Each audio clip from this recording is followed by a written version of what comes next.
Good morning students. कैसे हैं आप लोग बच्चों? स्टूडेंट्स क्लास 9th, आज ये 4th वीडियोस है चैप्टर 4 की। चैनल यदि आपने सब्सक्राइब नहीं किया है तो चैनल को सब्सक्राइब करें। चैनल नेम है केमिस्ट्री अमेजिंग वर्ल्ड। और यदि आपकी कोई क्वेरी है तो इन नंबर पर आप मुझे व्हाट्सअप कर सकते हैं। I am Rahul Gupta and your chemistry teacher. Students आज हम बात करेंगे चैप्टर 2 के कुछ इंपॉर्टेंट टॉपिक के बारे में। सबसे पहला हमारा टॉपिक है colloids. So these are very important notes of my self for you students बात करते हैं कॉलॉइड्स के बारे में। तो कॉलॉइड्स क्या होता है? कॉलॉइड्स एक टाइप का सॉल्यूशन होता है जिसमें सॉल्यूट पार्टिकल्स का जो साइज होता है वो इंटरमीडिएट होता है between those of true solution and the suspension. True solution जो होते हैं उनमें पार्टिकल्स का साइज सबसे स्मॉलर होता है और सस्पेंशन में कॉलॉइड पार्टिकल्स के कंपैरिजन में सॉल्यूट पार्टिकल्स का साइज ज्यादा होता है। सस्पेंशन वर्ड आया है आपका सस्पेक्ट से। इसका एग्जांपल आप ले सकते हो soap solution, starch solution, synthetic detergent, milk, ink, blood and jelly. So हम इस ट्रू सॉल्यूशन से कंपैरिजन करके क्यों हमने सॉल्यूट पार्टिकल्स के बारे में डिफाइन किया उसके बारे में स्टडी करते हैं। In a true solutions the solute particles are so small. आपको मैंने अभी बताया कि ट्रू सॉल्यूशन के जो पार्टिकल्स होते हैं वो बहुत छोटे होते हैं and that they can't scatter light rays falling on them. जब उस पर लाइट रेज डलती है तो वो स्कैटर नहीं हो पाते, दूर दूर नहीं बिखर पाते हैं। In a colloidal solution the particles are big enough to scatter like. और जो कोलाइडल सॉल्यूशन के पार्टिकल्स होते हैं वो उससे बड़े होते हैं। The scattering of light by colloidal particles are known as Tyndall effect. Students आपने अक्सर देखा होगा जब किसी डार्क रूम में यानी अंधेरे वाले कमरे में आप कोई लाइट या टॉर्च या किसी होल से कोई सनलाइट आ रही होती है तो उस सनलाइट के आसपास क्या होता है आपने देखा होगा अक्सर पार्टिकल्स आपको मूवमेंट करते हुए दिखाई देते हैं। वो इफेक्ट होता है हमारा टिंडल इफेक्ट। और सिमिलरली कोलाइडल पार्टिकल्स भी ऐसे पार्टिकल्स होते हैं जो स्कैटरिंग ऑफ लाइट करते हैं यानी कि उस लाइट के आसपास वो पार्टिकल्स रोटेट करते हैं। So that is called Tyndall effect. Students properties की बात कर लेते हैं। First one, most appears homogeneous but actually at heterogeneous. हमें लगता तो ऐसा है कि वो होमोजीनियस है पर एक्चुअली में हेट्रोजीनियस होता है। Size of particles is bigger than in a true solution between 1 nanometre to 100 nanometre. इनमें जो साइज ऑफ पार्टिकल्स होता है वो 1 नैनोमीटर से 100 नैनोमीटर के बीच का होता है। Particles of most of the colloids can't be seen ever with a microscope.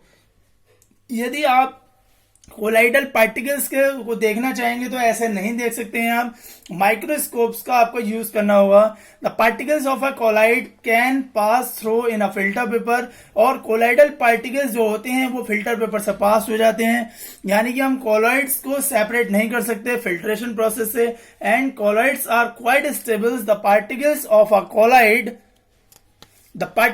Collide don't spread out on keeping. हम कोलाइड के पार्टिकल्स को यदि हम रख के भी छोड़ दें तब भी उसके पार्टिकल्स सेपरेट नहीं होते। The colloid scatters a beam of light passing through. मैंने जैसे कि अभी बताया आपको टिंडल इफेक्ट का इसमें इफेक्ट होता है। ये कोलाइडल पार्टिकल्स जो होते हैं वो लाइट ऑफ बीम में स्कैटर हो जाते हैं। सो एक न्यूमेरिकल और देख लेते हैं स्टूडेंट्स। एसिटिक एसिड का वेट दे रखा है 20 ग्राम। उसका वॉल्यूम दे रखा है वाटर में जिसमें हम डिजोल्व कर रहे हैं 25 ml। कंसेंट्रेशन फाइंड आउट करनी है। कंसेंट्रेशन का फॉर्मूला लगाएंगे mass by percent volume percentage वाला।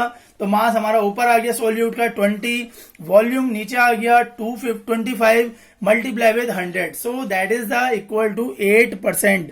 सो that is the concentration of the solution.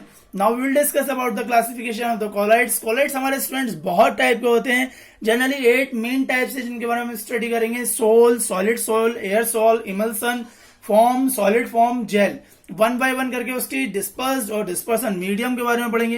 देखिए स्टूडेंट्स कॉलॉइड में दो आपकी लेयर होती हैं। एक होती है डिस्पर्स्ड फेज और दूसरी होती है डिस्पर्सन मीडियम। ठीक है स्टूडेंट्स। तो सोल की हम बात करें तो उसमें जो डिस्पर्स फेज होता है वो सॉलिड होता है, डिस्पर्सन मीडियम लिक्विड होता है। अब इसके एग्जांपल दीजिए जैसे कि ink, soap solution, most paint and starch solution. ये आपके सोल्स होते हैं। सॉलिड सॉल्स की बात करें तो जैसे कि आपका jam stone, colourful jam stone आपने देखे होंगे, रंग बिरंगे पत्थर जो होते हैं वो होता है। डिस्पर्स फेज भी उसमें सॉलिड होता है, डिस्पर्सन मीडियम में सोल होता है। अब एयर सॉल की बात करेंगे तो डिस्पर्स फेज होता है सॉलिड और डिस्पर्सन मीडियम होता है गैस। इसमें दो टाइप के होते हैं, एक लिक्विड और गैस वाला भी होता है, एक सॉलिड गैस वाला होता है। जैसे सॉलिड गैस की बात करें तो स्मोक ऑटोमोबाइल एग्जिस्ट, यानी ऑटोमोबाइल का जो धुआं होता है वो भी बिल्कुल यही होता है। सॉलिड गैस यानी एयरसॉल होता है। लिक्विड गैस की बात करेंगे तो हेयर स्प्रे, फॉग और मिस्ट कॉलाइड्स, ये एयरसॉल के एग्जांपल है। Now we will discuss next about emulsion. Emulsion जो होता है वो लिक्विड से मिलकर बना होता है, जैसे कि मिल्क। अब मिल्क में आपको पता है कि बहुत सारे पार्टिकल्स प्रेजेंट हैं, but you can't separate the particles which is in the milk. Understand students? Butter, face cream. इसके नेक्स्ट बात करते हैं फॉर्म। फॉर्म जो होती है वो गैस और लिक्विड दोनों की, यानी गैस होती है उसमें डिस्पर्स फेज और डिस्पर्सन मीडियम होती है लिक्विड।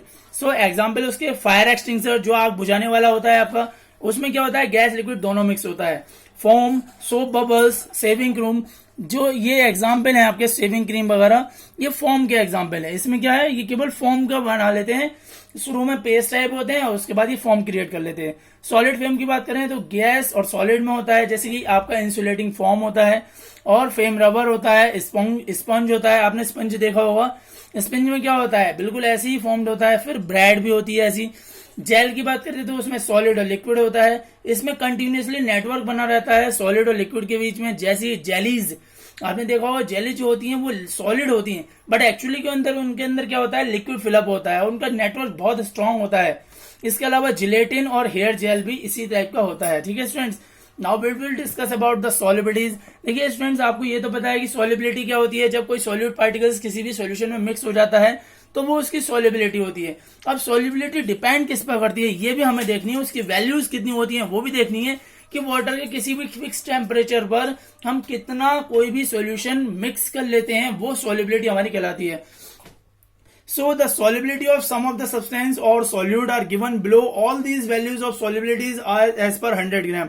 ये जो नीचे मैंने आपको वैल्यूज दे रखी है, 100 ग्राम वाटर में कितना सॉल्युबल हो सकता है कोई भी सब्सटेंस, वो उसका अमाउंट दे रखा है। जैसे कॉपर सल्फेट की बात करें तो कॉपर सल्फेट 20 डिग्री सेल्सियस पर 100 ग्राम वाटर में 21 ग्राम आपका सब्सटेंस डिसॉल्व हो सकता है। तो ये आपको पता होना चाहिए, जो सॉल्युबिलिटी का जो सब्सटेंस अमाउंट दे रखा है वो मैक्सिमम दे रखा है। अब आप इसमें शुगर को देख लीजिए, शुगर 100 ग्राम वाटर में 20 डिग्री सेल्सियस पर 204 ग्राम डिसॉल्व हो सकती है मैक्सिमम।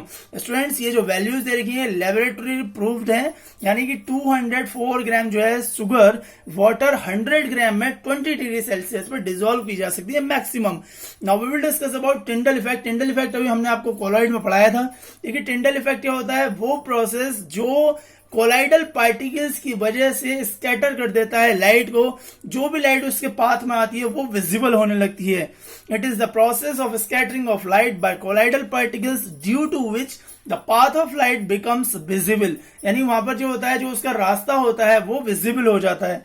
नेक्स्ट बात करते हैं ब्राउन इन मूवमेंट। जैसे कि मैंने एक स्ट्रक्चर नीचे बना रखा है, टॉर्च को जैसे ही आप कोलाइड पार्टिकल ऐसे मिक्स में से पास करोगे तो वो मिल्क में से पास तो होगा पर बहुत लाइट होगा, उसके पार्टिकल्स बिल्कुल अलग अलग दिखने लगेंगे उसमें। So that are the Tyndall effect. Now we will discuss next property, that is Brown in movement. Students, आपने देखा होगा जब हम कोई भी एक ऐसी चीज लाइक पोटेशियम परमैंगनेट सॉल्यूशन की बात कर लेते हैं, यदि आप पोटेशियम परमैंगनेट का एक टुकड़ा वाटर में डाल दें तो क्या होगा, उसके जो पार्टिकल्स होंगे धीरे धीरे कर वाटर में फैलने शुरू करेंगे और अनमूवमेंट यानी कि जिग जैग टाइप की मोशन करेंगे जिसकी कोई डायरेक्शन नहीं होगी। So the zig zag movement of the colloidal particles that is called Brown in movement. So student, समझ में आ रहा है आपको कि जो हमारे जो पार्टिकल्स होते हैं जो जिगजैग टाइप मोशन करते हैं वो हमारे कहलाते हैं कोलाइडल पार्टिकल्स, और ये ब्राउन इन मूवमेंट करते हैं। Now we will discuss about next effect of temperature and pressure. So temperature और प्रेशर के इफेक्ट की बात करें, the solubility of solids in liquids usually increases. ये एरो जो बना हुआ ऊपर की तरफ, इसका मतलब है increases on increases the temperature and decreases on the decreases of temperature। जब हम टेम्परेचर इंक्रीज करेंगे तो सॉलिड की सॉल्युबिलिटी बढ़ जाती है, और डिक्रीज करेंगे तो उसकी डिक्रीज हो जाए। डिक्रीज का मतलब कम होना, इंक्रीज का मतलब ज्यादा होना। टेम्परेचर बढ़ाया सॉल्युबिलिटी बढ़ गई, टेम्परेचर घटाया सॉल्युबिलिटी घट गई। ठीक है स्टूडेंट्स, नेक्स्ट की बात करें, it remains unaffected by the changes in pressure. यदि हम प्रेशर पर कोई चेंज करते हैं तो उसकी जो सॉल्युबिलिटी है उस पर किसी भी तरीके का कोई इफेक्ट नहीं पड़ता है। ठीक है students, it usually decreases on temperature increases and increases on temperature decreases. देखिए ये जो सॉल्युबिलिटी का मैंने थर्ड स्टेप दिया है, ये गैस इन लिक्विड का है। जब आप गैस पार्टिकल्स पर टेम्परेचर का प्रेशर अप्लाई करेंगे तो टेम्परेचर इंक्रीज होगा तो गैस पार्टिकल्स क्या होंगे, हवा में उड़ना शुरू कर देंगे, बबल्स वेपर्स में बदल जाएंगे। तो यदि हम टेम्परेचर इंक्रीज करते हैं तो वो क्या करेगा, गैस पार्टिकल्स की जो सॉलिबिलिटी रहेगी वो डिक्रीज हो जाएगी, और टेम्परेचर डिक्रीज करते हैं तो उसकी सॉलिबिलिटी जस्ट अपोजिट इंक्रीज हो जाएगी। ये बात आपको ध्यान रखनी है। और वहीं सॉलिबिलिटी ऑफ गैस की बात करें तो वहां पर प्रेशर का भी इफेक्ट होता है। यदि हम प्रेशर इंक्रीज करेंगे तो सॉलिबिलिटी इंक्रीज हो जाएगी, प्रेशर डिक्रीज करेंगे तो सॉलिबिलिटी डिक्रीज हो जाएगी। Now we will discuss about next point, physical and chemical changes. Student ये बहुत इंपॉर्टेंट है। फिजिकल और केमिकल प्रॉपर्टीज यानी कि चेंजेस से बात होती है। देखिए जब कोई भी चेंजेस हम करें और सब्सटेंस कोई नया फॉर्म्ड ना हो, जब किसी भी तरीके का हम चेंज करें और कोई न्यू सब्सटेंस ना बने, तो वो हमारा होता है फिजिकल चेंज। उसमें किसी भी सब्सटेंस की कोई आइडेंटिटी नहीं हमें दिखाई देती है चेंज होते हुए। जैसे कुछ एग्जांपल मैंने दे रखे नीचे, freezing of water, boiling of water, condensation of steam, making a solution, glowing of an electric bulb, breaking of a glass timber. These are temporary changes which can be reversed easily to form the original substance.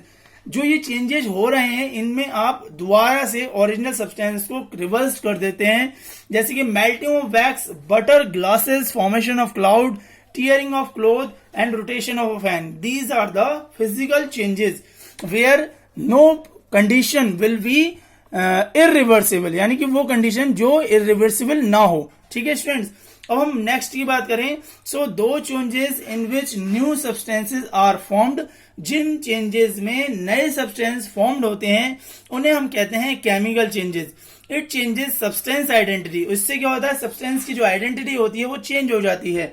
The changes are usually irreversible, और ये changes ऐसे changes होते हैं जो किसी भी तरीके से इरिवर्सिबल यानी कि वापसी रिटर्न होने वाले नहीं होते हैं.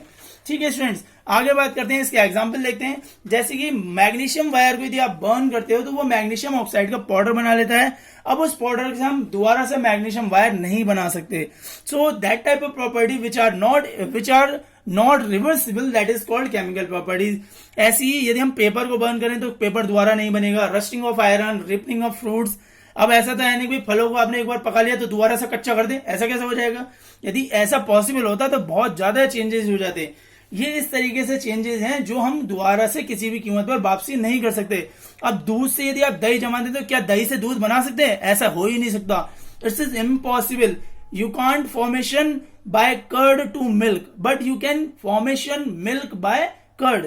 दूध से दही तो बना लेंगे पर दही से दूध कभी नहीं बन सकता. ठीक है स्टूडेंट्स, यदि ऐसा कुछ हुआ तो समझ लो पूरा ब्रह्मांड ही बदल जाएगा, यूनिवर्स के पूरे लॉ चेंज हो जाएंगे यदि आपका दही से दूध बनने लगेगा तो. उसके अलावा cooking of food, burning of candle wax, charcoal, fuse, इन सब की बर्निंग में भी क्या होता है, जब आप एक बार फ्यूल को बर्न कर लेते हैं तो आप उसे दोबारा से यूजेबल नहीं रहता है वो. ठीक है स्टूडेंट्स, ग्रोथ ऑफ प्लांट्स. क्या प्लांट ऐसा हुआ है कभी पड़ गया प्लांट और उसके बाद अपने आप छोटा होने लगा. जिस वो सीड्स से बन रहा है प्लांट में कन्वर्ट हो रहा है, क्या वो ऐसा है कि दोबारा से सीड्स में कन्वर्ट हो जाए, नहीं. बस ऐसा तो होता है कि उससे दूसरे बीज बनेंगे, दूसरे सीड्स होंगे और उन सीड्स से दूसरे नए प्लांट बनेंगे, बट वो प्लांट जो जिस सीड से मिलकर बना है वो दोबारा से सीड में कन्वर्ट नहीं हो सकता. इसी तरीके से कटिंग ऑफ ट्रीज, यदि आप पेड़ों को एक बार काट देंगे तो वो पेड़ दोबारा से उस पेड़ पर, मतलब वो जो कटा हुआ पेड़ है वो दोबारा से आप उस पर नहीं रख सकते, उस पर जमा नहीं सकते. नेक्स्ट इस बात करते हैं सेपरेशन ऑफ मिक्सचर. स्टूडेंट्स, आपके जो केमिस्ट्री में बहुत सारे ऐसे मिक्सचर्स होते हैं जिसमें हमें सेपरेशन की जरूरत होती है, उन्हें अलग अलग करने की जरूरत होती है क्योंकि उसके बाद ही हमें प्योर सब्सटेंस या कई बार सॉल्यूशन मिलता है. So the various constituents of a mixture have different physical properties such as density, solubility, size of particles, behaviour towards magnet, volatility, boiling point. ये हमारी कुछ फिजिकल प्रॉपर्टी हैं जो हमारे मिक्सचर्स पर डिपेंडेंट करती हैं, उनकी कॉन्स्टिट्यूएंट्स होती हैं. So the method to be used for separating a mixture depends on the nature of its constituents. किसी भी मिक्सचर को सेपरेट करने के लिए उसका डिपेंडेंसी होती है जो उसके अंदर पार्टिकल्स या कॉन्स्टिट्यूएंट्स प्रेजेंट हैं उसके नेचर पर. Different mixtures are separated by using different physical processes and the various physical process which are commonly used to separate the consistence of mixtures are sublimation. ठीक है, अब यहाँ पर कुछ फिजिकल प्रोसेस दे रखे हैं जिन्हें आप मिक्सचर्स में यूज करते हैं, उनके बारे में डिस्कशन करेंगे, जैसे sublimation, magnet, solvent, filtration, centrifugation, evaporation, crystallisation, chromatography, distillation, fractional distillation and separating funnel. So these are the processes or some methods named which is used to separate the mixture by physical processes. यहाँ तक समझ में आया students? यदि आपको video समझ में आती है तो स्टूडेंट्स वीडियो जरूर लाइक किया करो और अपने दोस्तों के साथ जरूर शेयर किया करो। In order to learn the separation of mixture, अब हमें मिक्सचर को सेपरेट करने के लिए कुछ प्रोसेस पढ़ने हैं। देखो स्टूडेंट्स, हमारे मिक्सचर में 2 सॉलिड भी हो सकते हैं, या एक सॉलिड एक लिक्विड हो सकता है, या दोनों ही लिक्विड हो सकते हैं। तो हमें इन 3 टाइप के मिक्सचर्स के बारे में स्टडी करनी है। So firstly we will discuss about separation of a mixture of 2 solids. सबसे पहले हम 2 सॉलिड्स को मिक्सचर को सेपरेट करने के लिए हम स्टडी करेंगे। हम 3 टाइप यूज करते हैं, by using a suitable solvent, by the process of sublimation, by using a magnet. तो ये 3 प्रोसेस होते हैं जिनसे हम सॉलिड से सॉलिड को अलग करते हैं। फर्स्ट वन की बात करेंगे, by solving a suitable solvent. Students, हम इसमें केवल एग्जाम्पल की बात करेंगे क्योंकि इस तरीके का प्रोसेस हम आगे स्टडी करेंगे। देखिए, शुगर और सैंड अपर में मिक्स है, तो हम क्या करते हैं, वाटर में शुगर मिक्स की, सैंड मिक्स की, या दोनों मिक्स करने के बाद क्या होगा, शुगर वाटर में डिसॉल्व हो जाएगी पर सैंड रह जाएगी। फिर हम उसे क्या कर लेंगे, फिल्टर पेपर से ऐसे क्या करेंगे, फिल्टर कर लेंगे। तो सैंड जो होगी वो फिल्टर पेपर से पास नहीं होगी और शुगर सॉल्यूशन पास हो जाएगा। उसके बाद क्या करेंगे, शुगर सॉल्यूशन को इवेपोरेट कर लेंगे, शुगर अलग हो जाएगी, वाटर अलग हो जाएगा, सैंड अलग हो जाएगा। इस तरीके से हम सुटेबल सॉल्वेंट का यूज करके एक मिक्सचर को, एक सॉलिड मिक्सचर को दूसरे सॉलिड मिक्सचर से अलग कर लेते हैं। इसमें कुछ एग्जाम्पल और भी हैं आपके पास, जैसे कॉमन सॉल्ट और सॉल्ट। दूसरा बात करते हैं सब्लिमेशन प्रोसेस। यदि कोई भी ऐसा सॉलिड प्रेजेंट है जो सीधे सॉलिड से गैस में या गैस से सॉलिड में कन्वर्ट होता है, वो सब्लिमेशन में आता है। जैसे ये एग्जांपल मैंने आपको दिए थे, ammonium chloride, iodine, camphor, naphthalene, anthracene. ये वो सब्सटेंस है जो सीधे सॉलिड से वेपर में कन्वर्ट करेंगे। जैसे ही हम उसे हीट करेंगे तो हीट करने पर क्या होगा, जो सब्लिमेशन वाले हमारे सब्सटेंस हैं वो वेपराइज हो जाएंगे, उनकी वेपर अलग कलेक्ट कर लेंगे और बाकी जो हमारे पे मिक्सचर रहेगा उसे हम सेपरेट कर लेंगे। और लास्ट है सेपरेशन बाय मैग्नेट। स्टूडेंट्स, ये तो बताने की जरूरत ही नहीं है कि जब हमारे पास कोई भी मेटल सब्सटेंस प्रेजेंट होगा जो कि मैग्नेटिक बिहेवियर रिप्रेजेंट करता है, तो हम उसमें क्या करेंगे, मैग्नेट का यूज करेंगे और उस पार्टिकल्स को वहां से अलग कर लेंगे। उसके अलावा जो दूसरे पार्टिकल्स रहेंगे वो हमारे सेपरेट अपने आप हो जाएंगे। So by these methods of magnet we can understand about that these are the 3 processes which is used to separation of mixture of 2 solids, and that is very important students. In the next video we will discuss about the application of evaporation process. उसके बाद अगली video हम बात करेंगे application of evaporation process. इसके आगे की जो वीडियोस है वो पूरा सेपरेशन मेथड पर है, बहुत इंपॉर्टेंट है। आप वीडियोस को लाइक करते रहा करो स्टूडेंट, ताकि आपको वीडियोस के नोटिफिकेशन मिलते रहे। और यदि आपने चैनल सब्सक्राइब नहीं किया है तो चैनल को जरूर सब्सक्राइब करें। चैनल का नेम है chemistry amazing world. Rahul sir आपकी प्रॉब्लम को सॉल्व करने के लिए हमेशा प्रिपेयर रहेंगे। You can WhatsApp me and you can call me if you have any urgent query. So students, goodbye, stay at home, be safe and enjoy with your family. Goodbye students.